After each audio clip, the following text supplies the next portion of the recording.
Hello everyone and welcome back again to a brand new video. In today's tutorial guys, I'm going to show you how to fix order not showing on Stockx. So the first thing that you should do guys is to make sure that you have bought the item correctly. What I mean by correctly is you haven't made an offer, you actually buy it now. With buy now, you are going to buy the offer and you are going to buy the item, and it should be in the buy-in articles right here. As you can see in the order section right here.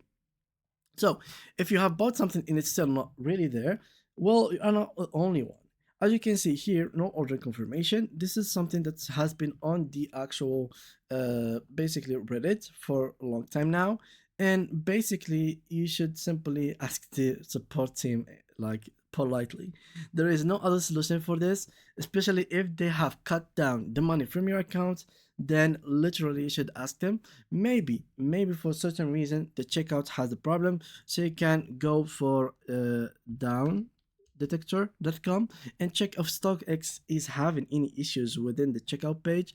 As you can see, 50% of problems of these websites are from login and 25 are from checkout page. So check if there is any problem within the checkout page. And also for those who had like multiple accounts, or basically maybe they were disconnected, try to check your multiple account, your other account, and basically try to use your guest account and check if you do have any kind of like orders in it. This should help you a lot to decide either you have to contact the support or your purchase has actually gone successfully. And if there was any problem, you can contact your bank manager and tell them about your situation so they can either refund you back or stop the money from being cut through your accounts. And yeah, this is most about it for today's video guys. If you did enjoy it, make sure to leave us a like, subscribe, and leave us a beautiful comment. Thank you guys for watching, and see you guys in the next upcoming video.